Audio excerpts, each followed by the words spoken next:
that tourism is an economic activity. It's not a barometer of normalcy. When you equate tourists with normalcy, the best way to counter that normalcy argument is to damage tourism. And the easiest way to damage tourism is to attack tourists. And you cannot protect everybody. It's impossible. Don't mistake people's anger with regard to the attack in Pahalgam. I think there was generally a sense of revulsion at the way in which the attack unfolded, the way in which people were singled out, the way in which an effort was made to ascertain their religion and then sort of brutally kill them in front of family and loved ones. It was dastardly, it was inhuman, and I think the anger was, as I said, spontaneous and real. I have always maintained that the onus for creating conditions conducive for a dialogue rests with both countries, and Pakistan will have to address India's concerns vis-a-vis terrorism for a sustainable dialogue. So my point of view has not changed. But I most certainly cannot be calling for a dialogue with Pakistan in the immediate aftermath of what happened in Pahalgam. Pakistan will have to act on India's concerns. The discussions on water and power. So this was something. IWT was a bad treaty. Yeah, it was a terrible treaty. If you were in Jammu and Kashmir, it was a great treaty if you were in Punjab. It just depended which sort of part of India you were looking at that treaty from. What did Jammu and Kashmir get from the Indus Water Treaty? Absolutely nothing. One of the ideas that was discussed when the Prime Minister came to inaugurate the bridge was to actually use the Chenab Bridge as an adventure tourism destination in itself for bungee jumping. Now, it will be a very brave person who will fling themselves off that bridge, and that's one inauguration I will not be doing myself. You hear from the Congress in terms of its reservations about the process of elections, etc. This is all the Congress's own point of view. I don't share it. I don't share it simply because I'm not given to making excuses for things that I don't succeed at. If I have a problem with election results, then I need to have it when I've won as well. So if I don't have a problem with the way elections are conducted when I win, I certainly can't have a problem with the way elections are conducted because I've lost. You think the India bloc is like over for? No, I think it's just that we're not quite sure whether we're there just for parliament elections or we're there all through. The NDA seems to have more meetings than the India bloc does at the moment, which is surprising because the NDA otherwise has never had meetings. Oh, you want caste census?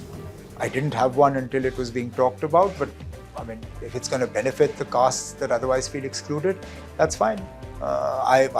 I'm more surprised with the way in which the BJP did a complete about turn, because for them the caste census was the worst thing that could happen to Hindus because it was designed to divide them as far as the BJP was concerned. But suddenly they discovered a newfound love for it, and now it's the best thing that could happen to the country. But again, I guess that's politics. There is no worse form of governance than the model of a UT with assembly. It is by far the worst thing you can do to people.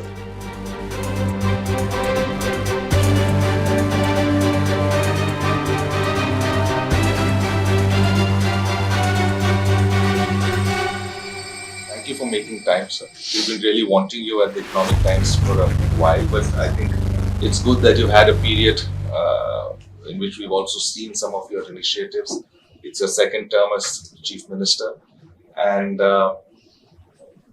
you passed a resolution for statehood, but stopped shy of, abrogating 370 or calling for that. At the same time, you've taken a lot of initiatives when it comes to women, for free bus rides, things like that. But I think to just set the stage, Pahalgam came as a big shock, I'm sure, to all of us, to you as well. So just to start off the discussion, post Pahalgam, what are the lessons you seem to have learned and what you're trying to implement looking forward, so that tourists, we see there's a pickup, tourists coming back to the valley sooner than you expect? Starting with Pahalgam, I don't believe there are any new lessons that need to be learned. Previously learned lessons need to be implemented. And one of the lessons that we had learned from past mistakes was to disconnect tourism from the overall narrative of normalcy in Jammu and Kashmir, to try and make it conflict neutral, to resist the temptation of taking tourist numbers and saying that, look, we have so many tourists coming and therefore the issue of Kashmir has now been settled. And the reason I say this is because in the past, during Ghulam Nabi Azad Sahab's government, he fell sort of prey to exactly that temptation. He saw a good upswing in tourist numbers soon after he became chief minister, and then went on this narrative that देखो जी इतने tourists आ रहे हैं, सारा कुछ ठीक है.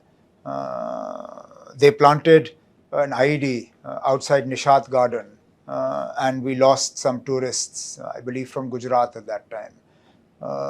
So looking at that, the 6 years that I was chief minister, we consciously stuck to the line that tourism is an economic activity. It's not a barometer of normalcy. There are other ways by which we will measure normalcy. We will not use tourism for it. Of late, the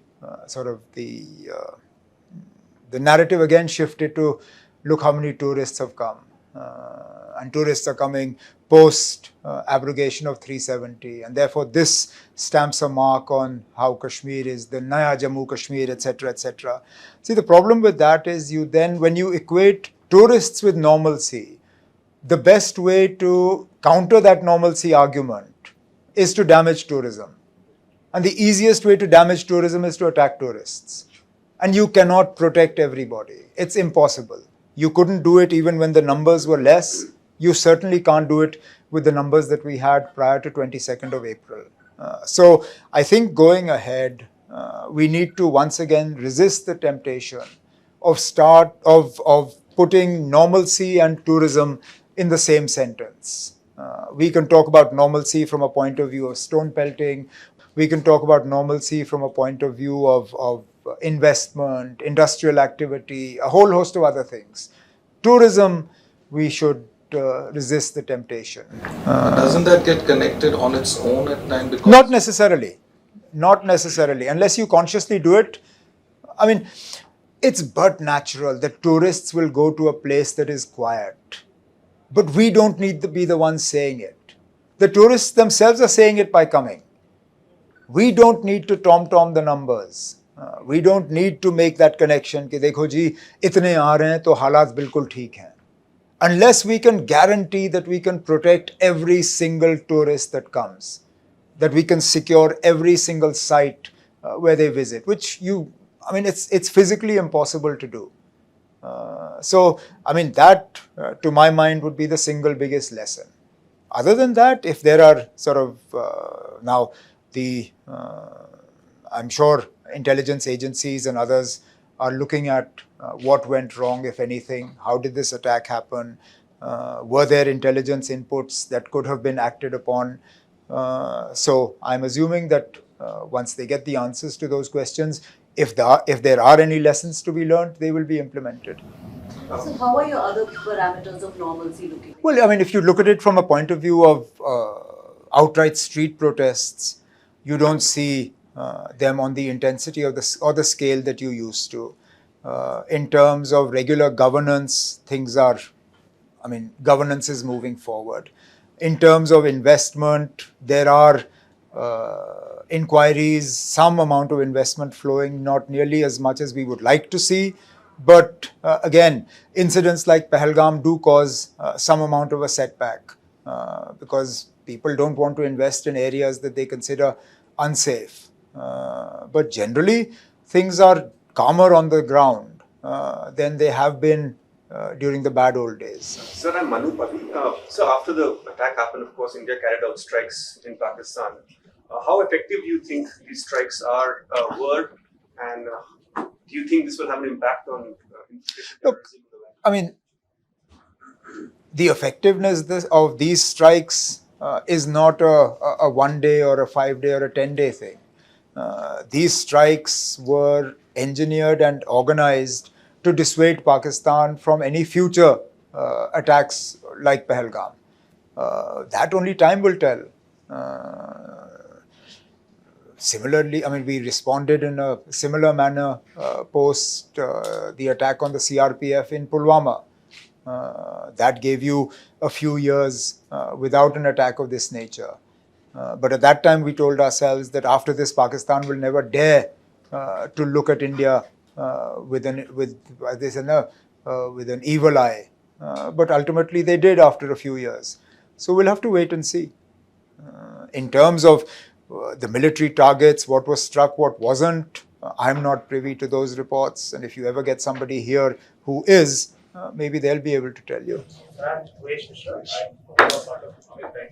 So, who do you think should the public hold responsible for the security?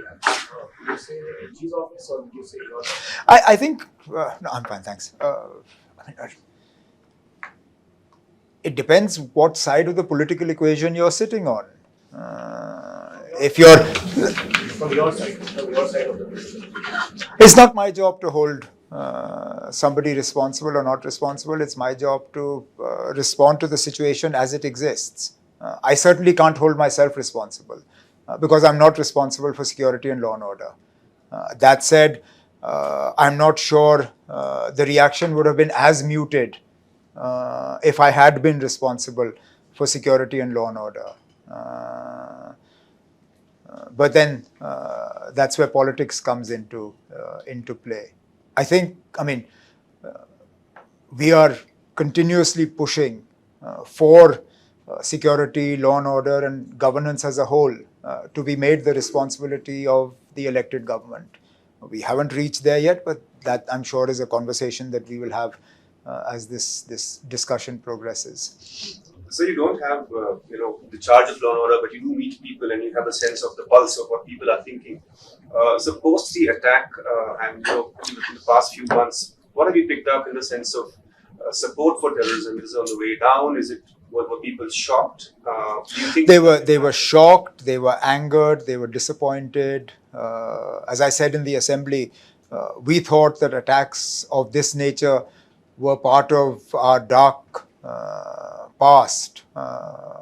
We certainly didn't think they were part of our present or part of our future. But Pahalgam sort of gave us a rude awakening that this is not just part of what was the situation in Jammu and Kashmir. It's part of our current reality as well. People's response to the Pahalgam attack was there for everybody to see. And it was spontaneous. It came from within. Nobody can say that the protests that came across Jammu and Kashmir, and particularly Kashmir, Jammu you would anyway expect to react angrily to an attack like this. I think what surprised people was the extent of anger in Kashmir that was visible on the streets. People came out. Nobody engineered those protests. My government can't say that we were behind it. No social or political organization can say that we managed it. People came out of their own. They wanted to make their voices heard, and they wanted everyone to know that, these attacks, as they said, not in our name. These are not something that we support or we endorse in any way. And that, to my mind, was a huge change from anything we've seen in the last 30-35 years. So why you said this is a change that happened after so many years? Is this something that I don't know. Different people will have different reasons. No, actually, in fact, if anything, 370 would have given people a reason to be more angry. Don't mistake people's anger with regard to the attack in Pahalgam as some sort of endorsement of what happened on the 5th of August 2019, because it's not. The two are different. And I think it would be a mistake to link the two and to say that because people came out and condemned the attack in Pahalgam, that somehow they're happy with what happened on the 5th of August 2019. I think there was generally a sense of revulsion at the way in which the attack unfolded, the way in which people were singled out, the way in which an effort was made to ascertain their religion and then sort of brutally kill them in front of family and loved ones. It was dastardly, it was inhuman, and I think the anger was, as I said, spontaneous and real. Do you see it as a setback to the restoration of statehood? Well, it shouldn't be. There are two ways to look at it. One, in a place like Jammu and Kashmir, you can't afford confusion with regard to who is in charge. You can't have dual centers of power. You can't have two parallel governments functioning. You can't have an elected government and a nominated government running the same territory. And Pahalgam has shown that a lack of coordination, a lack of unity of command, it doesn't work. Jammu and Kashmir is not Pondicherry. What kind of lack of coordination are you talking? No, I mean, the fact is that security and law and order is not the domain of the elected government. Whereas all other functions technically are supposed to be. The elected representatives deal with the elected government, they don't deal with Raj Bhavan.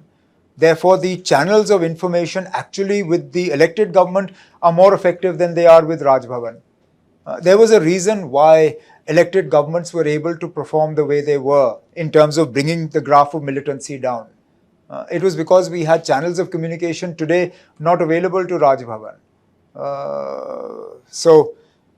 But then there's also the important thing that, which I guess, that's something that Delhi needs to either sort of realize or ignore. It's also politically, I believe, in the interests of the union government to have an elected government that is responsible for security and law and order in Jammu and Kashmir, because it performs the role of a buffer. Today, when an attack happens in Jammu and Kashmir, obviously your first question is to the Home Minister of India, because security is directly the responsibility of Government of India. Your first question is not to the elected government. They are accountable for what happens in Jammu and Kashmir. So politically, if I was in the Government of India, I would like to have a buffer, knowing fully well that since what has happened in Pahalgam has happened, you never know when it will happen again. You need that firewall. Umar sir, you have been talking about this LG, the dual power center.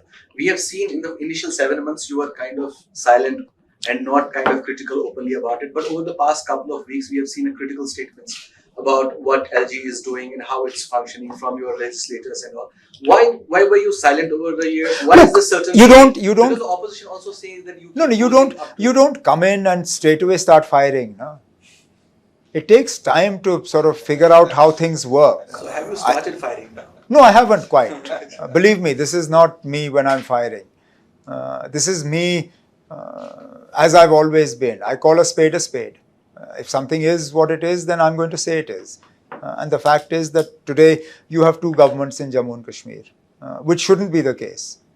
And I know the Lieutenant Governor recently said that only security and law and order is his responsibility and he doesn't dabble in anything else. I think that's then his way of tacitly admitting that Pahalgam perhaps was a failure on his part. Because if he's only responsible for security and law and order, and Pahalgam happened on his watch, then that's his way of saying, or maybe his way of putting his hand up. But the fact is that he also does dabble in governance-related matters.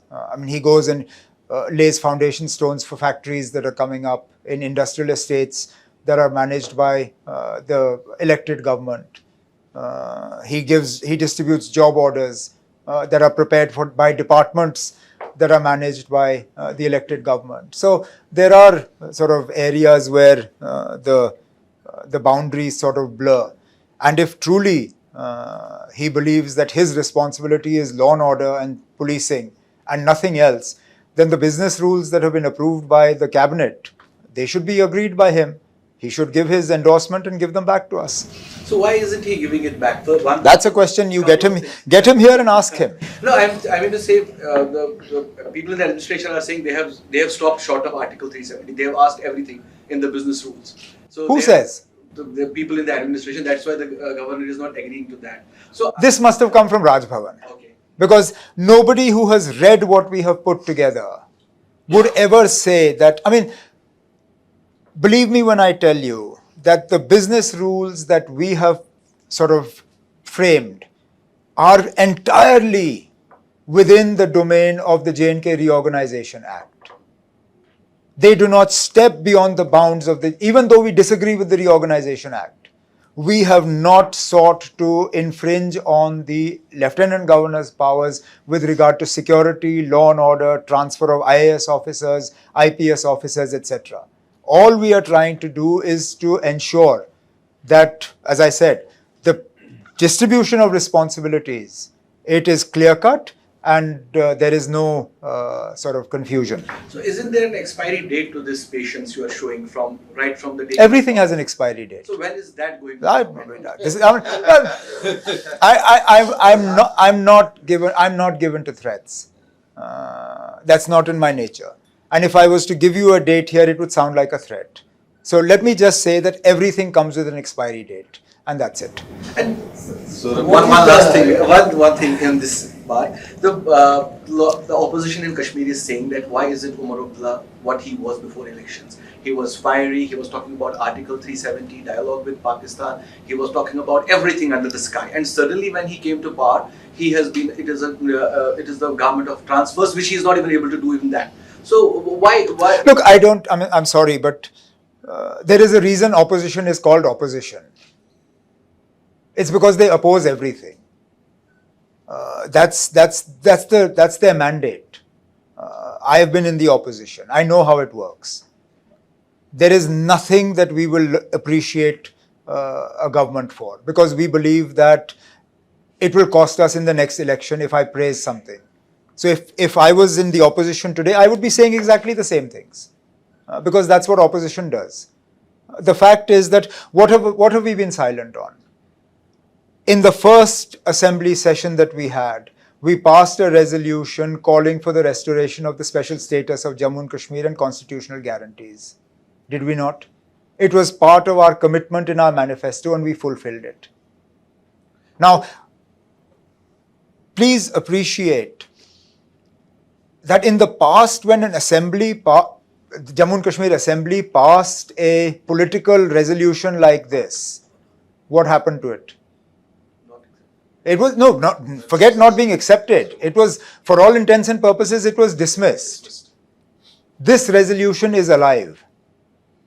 It is a template for future discussions and dialogues. Now, I believe that is the wisdom of my government, that we were able to put together a political resolution that survived scrutiny by Government of India. It lays a foundation and a framework for dialogue with any future government around the special status and constitutional guarantees of Jammu and Kashmir. So fine. Vis-a-vis dialogue with Pakistan. Can the opposition parties today demand a dialogue with Pakistan after what happened in Pahalgam? Even before I became Chief Minister this time, I have always maintained that the onus for creating conditions conducive for a dialogue rests with both countries. And Pakistan will have to address India's concerns vis-a-vis terrorism for a sustainable dialogue. So my point of view has not changed. But I most certainly cannot be calling for a dialogue with Pakistan in the immediate aftermath of what happened in Pahalgam. Pakistan will have to act on India's concerns, create confidence in the system for people like myself to be able to talk or call for a dialogue. So, fine. Tell me what else. What else do you... statehood. Where have we gone silent on statehood? In every function of the Prime Minister's, in some way or the other, I've managed to insert it in the discourse. In terms of governance, in spite of running a union territory and a territory which operates on a budget deficit, unlike Delhi, which is budget surplus, we have a huge budget deficit. And in spite of that, we were able to do some of the things in the budget that you mentioned in the introduction. So, I mean, plus minus, sure, I'm not going to give us 100 out of 100, but I'm certainly not going to fail us either. Just one quick question. You mentioned about factories. So how much of a setback has been on the industry which was planning to set up or come to Kashmir? Well, unfortunately, we haven't seen much interest in industry in Kashmir in the last few years. So I can't say that Pahalgam has been a setback to the industrialization of Kashmir because there hasn't been that much interest anyway. What interest there has been more towards Jammu side.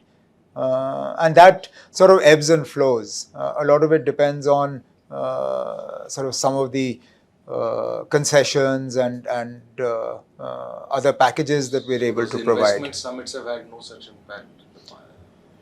Not really. I mean, you've had some investment flow in, but not nearly as much as might be sort of talked about. That it's been thousands of crores. Ask you on this. What is your economic blueprint now in view of all what has happened? What is your vision or what is your economic blueprint for the state? Well, actually, my blueprint hasn't changed. The foundations for my economic blueprint were actually laid in my previous term as Chief Minister, which is basically to turn Jammu and Kashmir's economy around, and particularly the government finances around. Really, the only opportunity we have is to exploit the water resources available to us, to make Jammu and Kashmir a power surplus state, to be able to sell as much electricity as we generate. And that will give us the income and the cushion to be able to take care of other activities. Cheaper power will also allow us cheaper and regular, good quality 24-hour electricity. Do you have a projection as to how much you can earn from this? In terms of numbers, no. In terms of megawatts, we're looking at least 10 to 12,000. But between my first term and my second term, something else cropped up, which we hadn't envisaged. Which were the lithium deposits that were found in Riyasi. Now, we haven't yet been able to sort of finalize a mining contract for them.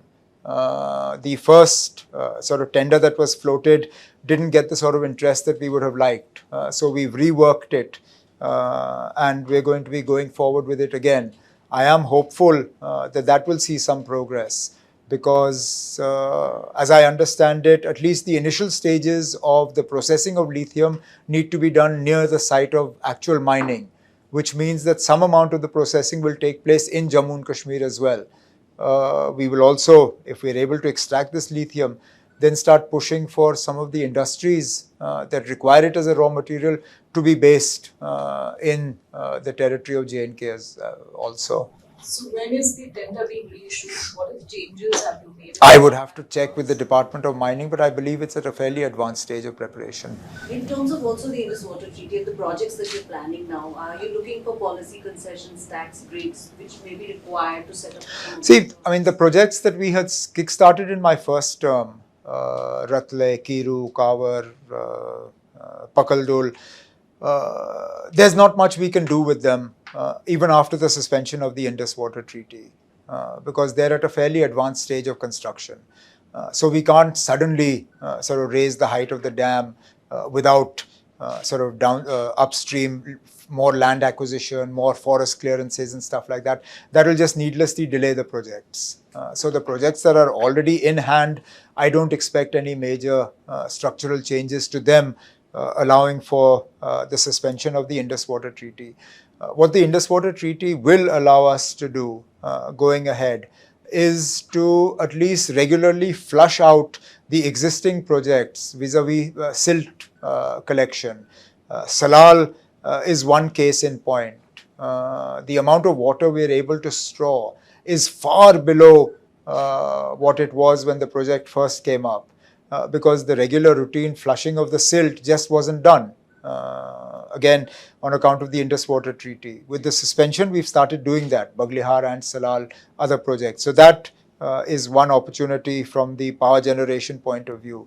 The second one is in Kashmir, with the what was called the Tulbul navigation barrage, or the Wular barrage.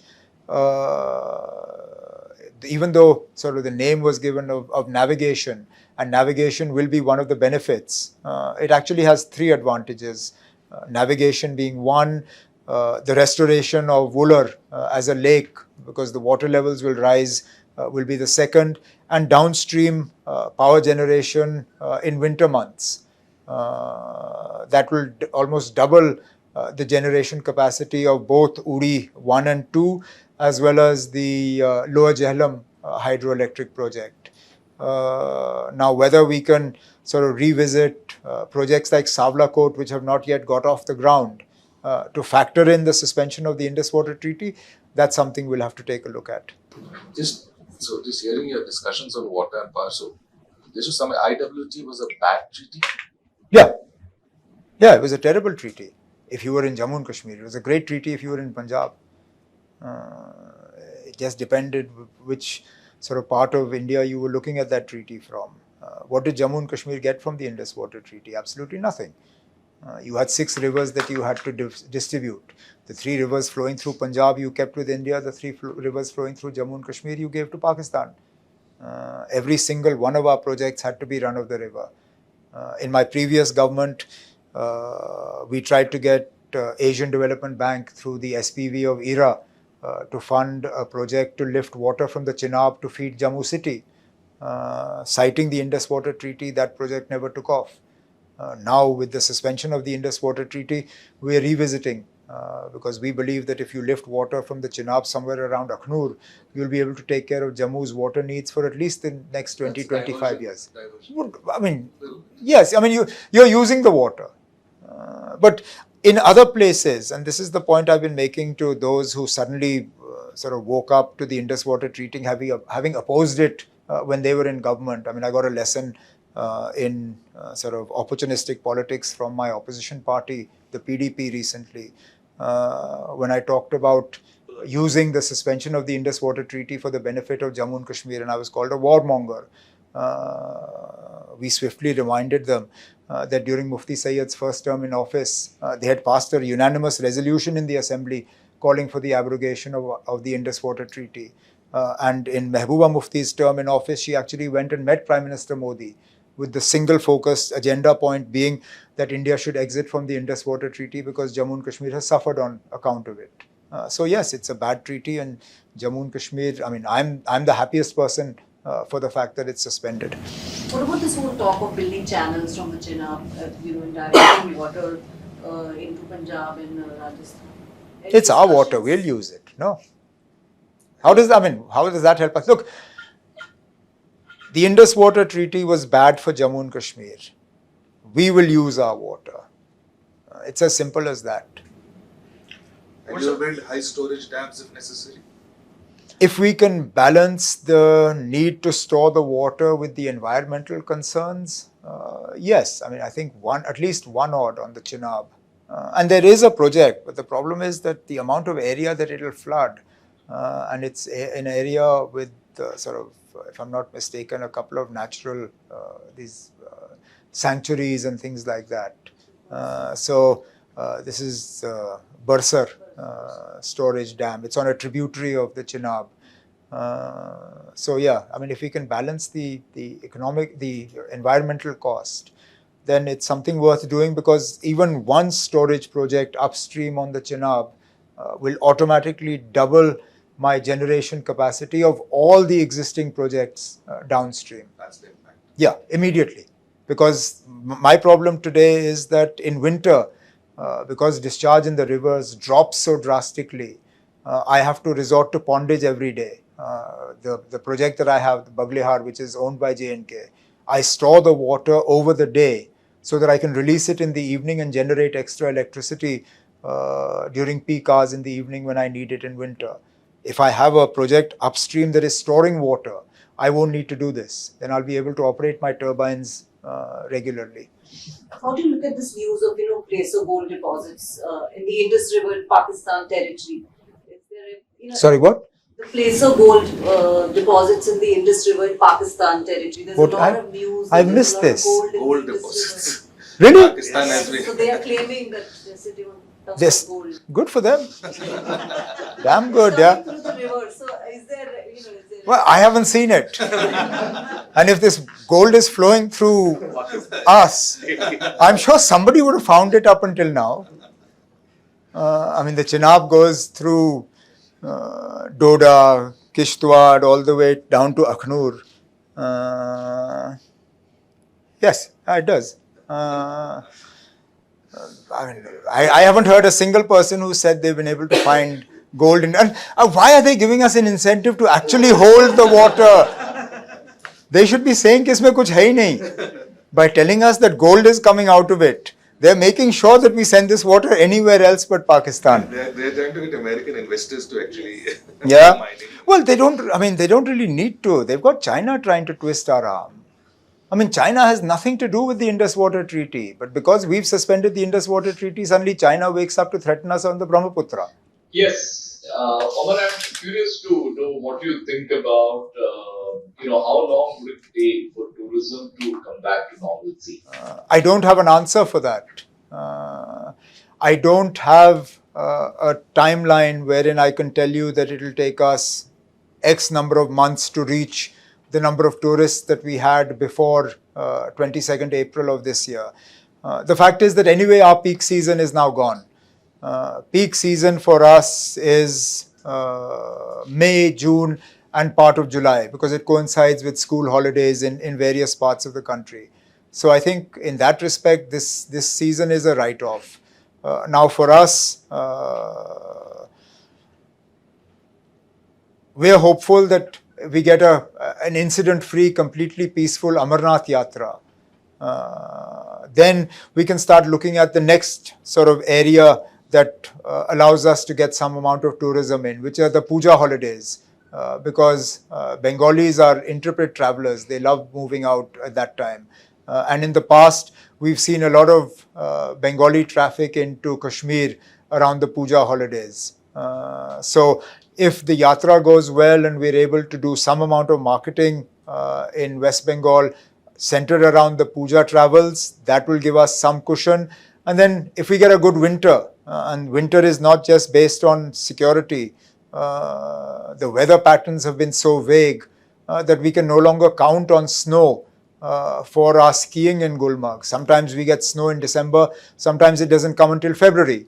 But assuming we get a reasonably good snowfall in the valley, then yeah, we're hopeful that winter will again give us another sort of step towards greater normalcy come next tulip garden time, April and onwards. But that's really how we're looking at it. So I would also like to ask you about the benefits of the new Chenab Bridge, which was recently inaugurated by the Prime Minister.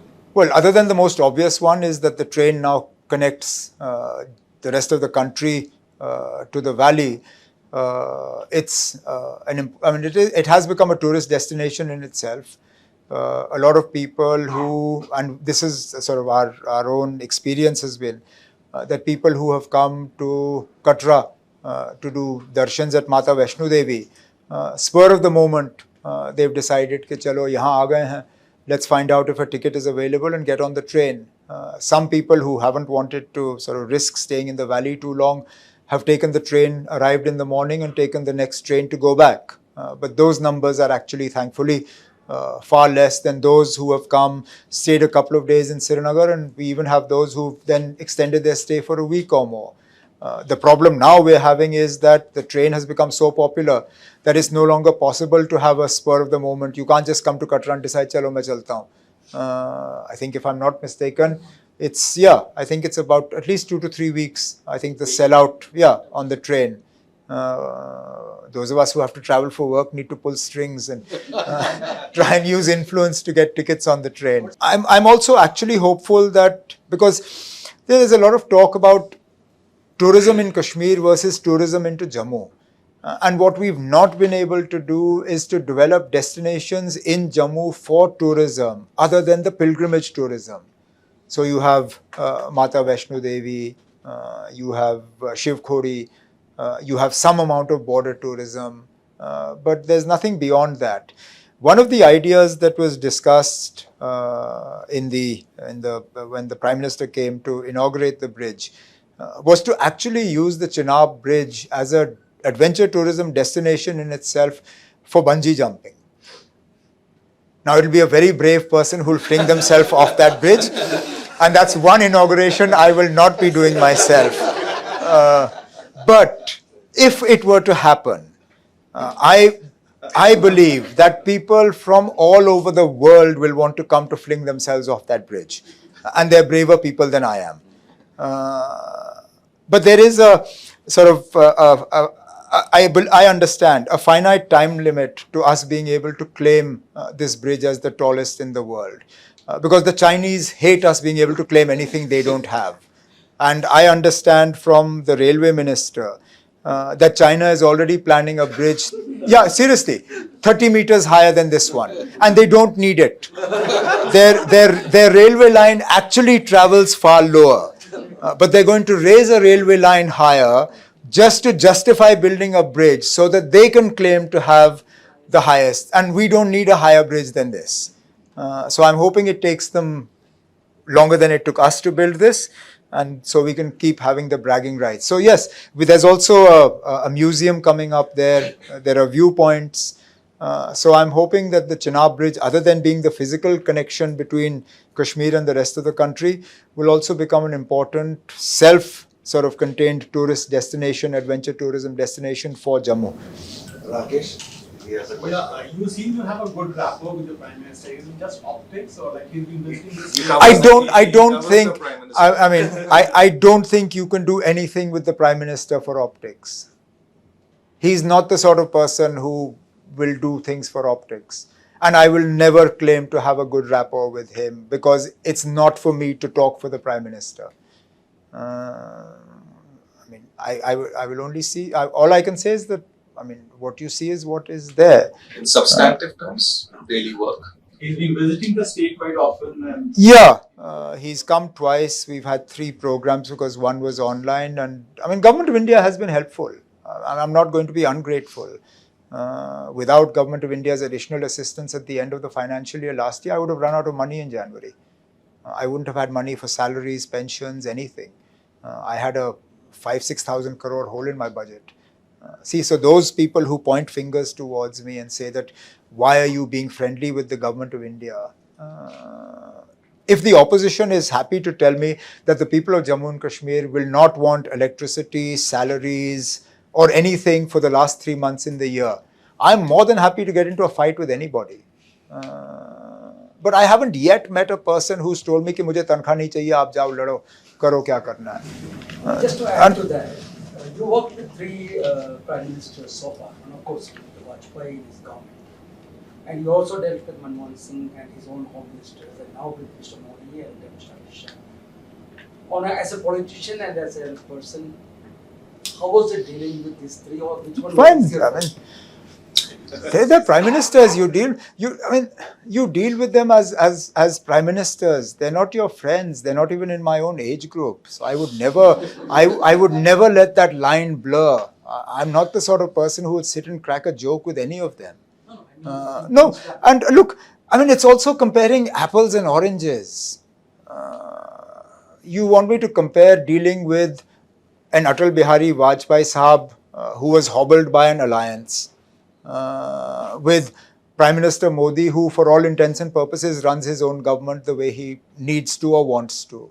Dr. Manmohan Singh also had the constraint of a coalition. So it's not possible to make comparisons. I'll only say that all 3 Prime Ministers have helped Jammu and Kashmir whenever I've needed them to.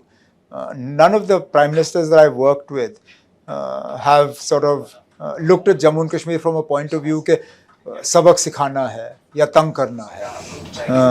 Respond to concerns that there are attempts to change the demographic of the state. Look, I understand those concerns, and they're not entirely misplaced. Simply because Jammu and Kashmir's domicile laws are amongst the weakest, definitely in our neighborhood, probably in our country. And the distinction I draw is sort of between Ladakh and Jammu and Kashmir, because we are born of one act of parliament. We're born of that J&K Reorganization Act. please look at the domicile and land ownership laws for Ladakh versus Jammu and Kashmir, and then tell me if our fears are misplaced or not. How do you plan to address I mean, leave Ladakh aside. Look at the protections that Himachal has built into their own sort of investments and things like that. Today, if I was to invest in Himachal, I would have to guarantee 70% employment for local Himachalis.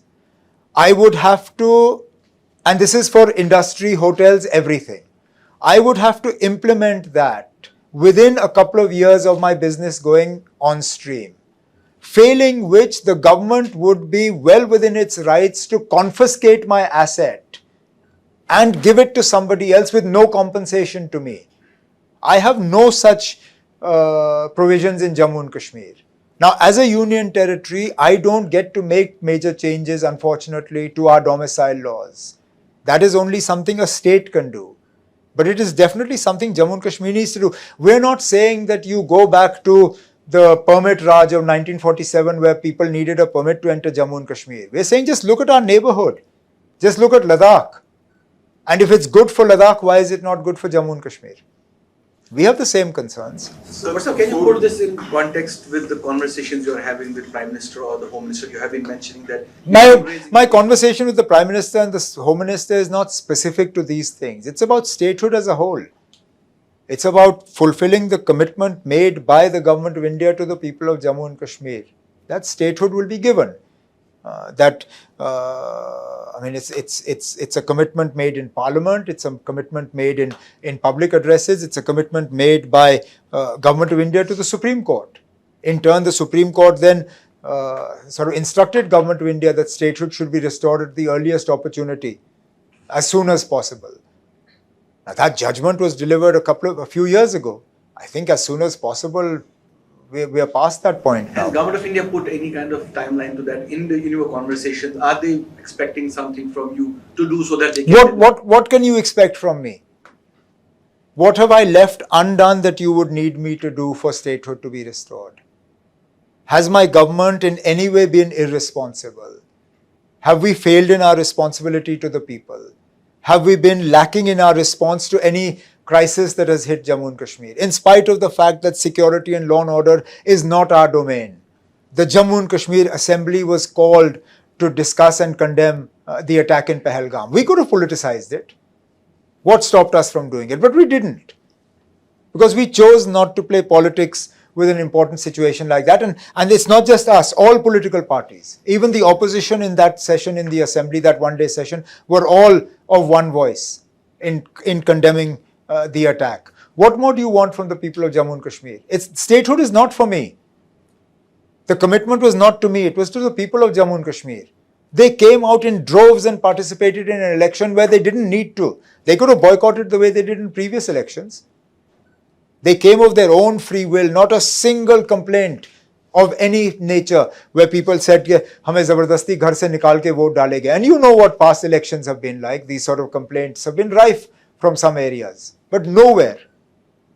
So what more do you want the people of Jammu and Kashmir to do? They have endorsed the democratic setup of the country. It's interesting you point to elections because we constantly have this thing from the party in your age group, the Congress, asking this question about the veracity of the election commission, questioning the credibility. And here you are saying that the Jammu and Kashmir elections are free and fair. Where do you stand vis-a-vis that position with some of the other parts? I mean, it's not something that the India bloc has sort of discussed or debated. This sort of discussion is something that the Congress is having only internally. It's not, unfortunately, since the conclusion of the parliament elections last year, the India bloc hasn't met anyway. We last met in Kharge Saab's house in the immediate aftermath of the parliament election results. We've not had any conversations after that. So what you hear from the Congress in terms of its reservations about the process of elections, etc., this is all the Congress's own point of view. I don't share it. I don't share it simply because I'm not given to making excuses for things that I don't succeed at. if I have a problem with election results, then I need to have it when I've won as well. My party did better than we expected in the October assembly elections. Nobody expected us to get this number of seats. Now, if the government wanted to fiddle with these elections, if they'd taken a handful of seats from me and given it to, let's say, Altaf Bukhari or somebody like that, would you really have thought that that had been daylight robbery? You guys would have probably thought, nahi ji, ye to theek hai, it's part of the division of votes. So if I don't have a problem with the way elections are conducted when I win, I certainly can't have a problem with the way elections are conducted because I've lost. So you think the India bloc is like over for? No, I think it's just that we're not quite sure whether we're there just for parliament elections or we're there all through. I think the India bloc performs a very important role, but somewhere we are not sure whether that role extends to just fighting is it limited to just fighting general elections, or is it limited to general elections plus some amount of floor coordination in parliament, or is it something that is supposed to guide us through the 5 years between parliament elections as well? So we vote The NDA seems to have more meetings than the India bloc does at the moment, which is surprising because the NDA otherwise has never had meetings in the past. US has sought market access in certain farm produce products. One of them is apple, walnut, which would impact the state. What is your view on this? I obviously would be. I would oppose it as strenuously as possible. How can I justify bringing in apples and walnuts from America when I produce them here in the country? And this is not just me. I'm sure the chief ministers of Himachal and Uttarakhand will have similar reservations with this sort of thing. I mean, it's all very well you want to make friends with the US, but not at the cost of your own people. Give concessions on things like Harley Davidson motorcycles and stuff like that. Yeah, don't give concessions on stuff like that we make or we grow. As it is, we have hardly anything that we can sort of sell outside. And if you're going to make our apples uncompetitive. No, because, I mean, there has been no formal sort of communique from government to India that they're considering this. But in informal conversations, of course, we've had these conversations. In fact, one of the fallouts of the post-Operation Sindoor breakdown or at least some sort of freeze in ties between India and some of the countries is that apples that came from Turkey and one other place, I think the import of those apples has slowed down drastically. Not because the government of India has done anything, but the perception of buying from there has sort of made traders stop placing orders for those. So that's something that government of India very happily shared with me, saying कि अब उनके सेब कम आ गए हैं, which is good. But that doesn't mean that we replace their apples with American apples. And then Trump will again make some ludicrous claim that I'm now selling American apples because I got Pakistan and India to agree a ceasefire and something or the other. Just you formed a committee, if I'm not wrong, on reservations. Where's that? We don't know. The report is ready. It'll be presented in the next cabinet meeting, which will happen in, I think, I should have a cabinet meeting. We normally have 2 cabinet meetings a month. So we will have one cabinet meeting in the next few days. Without the details, but what's the big picture looking like over there? That's for the cabinet first to hear. Obviously, the committee will have made certain recommendations. Those recommendations will come to the cabinet, then the cabinet will decide how to go forward with it. Look, our room to maneuver, let's face it, is a little limited. In as much as some of the reservations are mandated by Government of India. Scheduled caste, scheduled tribe, OBC. But there are some reservations that are exclusively the domain of Jammu and Kashmir. Now, I don't know what the committee has recommended. I will only know when the report is placed in front of the cabinet. And when it is, then we'll go forward with it. Do you have a view on caste census? I didn't have one until it was being talked about. But, I mean, if it's going to benefit the castes that otherwise feel excluded, that's fine. I mean, I'm more surprised with the way in which the BJP did a complete about turn. because for them the caste census was the worst thing that could happen to Hindus, because it was designed to divide them as far as the BJP was concerned. But suddenly they discovered a newfound love for it, and now it's the best thing that could happen to the country. But again, I guess that's politics for you. So how do you compare the two statehoods notwithstanding? There's no comparison. There simply is no comparison. Let me say what I've said in the past and will continue to maintain. There is no worse form of governance than the model of a UT with assembly. It is by far the worst thing you can do to people. I understand that there are territories in this country that will be too small or too fractured to be states. But if you can give them an assembly, then you have no reason or no logic of making them a union territory. If Jammu and Kashmir qualifies for an assembly, then it must qualify for a state. If it doesn't qualify for a state, then get rid of the assembly. Because it is pointless to elect a government and then not make it fully accountable. It is pointless having a government that then can't choose its own officers. I'm sorry, but you run this organization. If your rival newspaper decided who sits in which post, how will you get accountability? It's as simple as that. If he doesn't get to choose who does what job, then how does he drive accountability from you? So this system is designed to give officers an easy exit.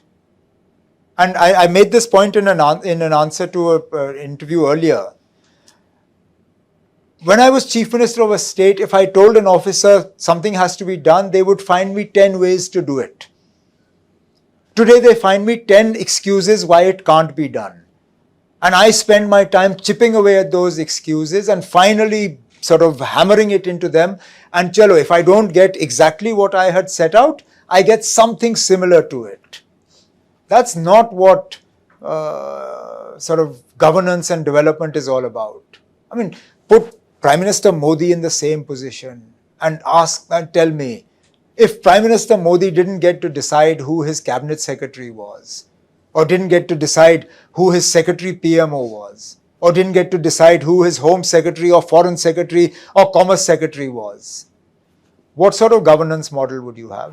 So the question from Delhi is about 370. Will this again, bring back the question of 370 in some form or the other? What? Will Why the resolution come back into the picture? By doing what? By giving us statehood?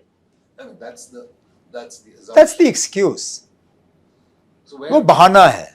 Then why promise statehood in the beginning? फिर कहिए ना कभी नहीं देना है. Now you're actually looking for excuses to delay it then. Some people are flouting this idea of a statehood, probably without the security. Why? Does it exist anywhere else in the country? And have they done a good job with it up until now? I can understand if they were this great unqualified success in managing the security of Jammu and Kashmir, then keep it with yourself. At least I can say that in my time as Chief Minister, I never had an attack like this. I had lots of problems, but I never had a situation where 26 people were lined up and shot point blank. So please don't tell me that elected governments can't manage security. Every single year that I was Chief Minister, you see the graph. Number of terror incidents declining. Number of security force casualties declining. Number of civilian casualties declining every single year. So are you essentially saying that had security been in your hands? I'm not going to make that. I can't possibly make that claim that had we been in charge, this attack wouldn't have happened. Because, that's a hypothetical situation. And it's also a claim that is fraught with risks. So I'm not going to say that had main hota to ye nahi hota. About the Zamir and Zahir, we have seen them coming in public events. There was some criticism about them in presence of the government officials and all. Where were they in the presence of government officers? On a side function, not in the Where? official function. In one of the pictures that came out. Kahan pe? There was a picture with some of the government officials there. There was no official, on the sidelines of the cabinet meeting. I was having a cup of tea in a garden. Yes. It wasn't in the secretariat. It wasn't in a meeting. They weren't sitting, chairing a cabinet meeting. We were in a park somewhere having a cup of tea. Now, what is wrong with that? I'm preparing them for a political I'm not role. preparing them for anything. God help. I'd much rather they don't. So why has their visibility increased in public? Because their age has increased. The last time I was chief minister, they were in school. They're helping me out in my constituency. They're interested in the way the party functions. They're helping out their grandfather, my father. But they're not active politicians. I have resisted. Truth be told, there were enough people who told me that they should fight one of the by-elections that's coming. No, they won't. They have law practices to build on. Will they choose to enter politics? I hope they don't. But I don't get to tell them what they should and shouldn't do. That's a choice they have to make for themselves. But if it's a choice they make, then they do so knowing that they will open themselves up to any manner of scrutiny, criticism, and all the rest of it. And if it's something they do willingly, fine. Why is it that only politicians' children are held to this standard? When a journalist's child becomes a journalist, is there a problem with that? Why? 66, no, sorry. Let me carry on. How much of our judiciary today are sort of third, fourth generation people connected with the judiciary or the legal fraternity? Look at our business community. Nobody asks the big bosses of these publicly traded huge companies what makes their children qualified to take over those companies, but they do it.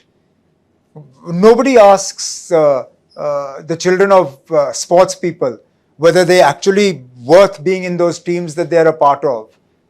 Or for that matter, actually, in terms of film stars' children, they are similar to politicians in as much as the box office decides whether they will succeed or not. Similarly, for politicians' children, no matter how much I might like to see my child sort of sitting in Rashtrapati Bhavan tomorrow, the fact is that that's not something I will decide. It's something the voters will decide. If the voters don't like you, they will not elect you regardless of what family you belong to. And if they do, then they will vote for you again regardless. So leave it to the wisdom of the people. Sir, anti-Nepo kid debate in the Bollywood also. As far as I'm concerned, if you're willing to stake your credibility on an election process and allow the people to decide, what could be better than that? This is not... Why don't you want your children to step into politics? Do you regret sometimes? No, there were days when I would have told you, no, I never regret it, but today that would be a lie.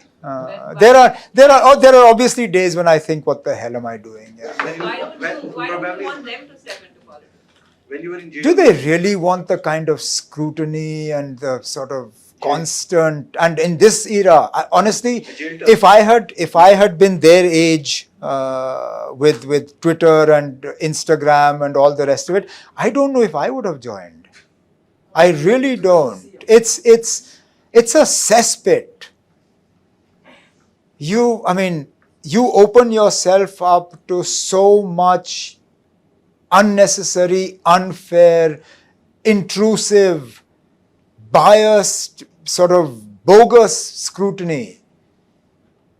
I don't know why we do it willingly, but we do. Did you have a plan B in terms of...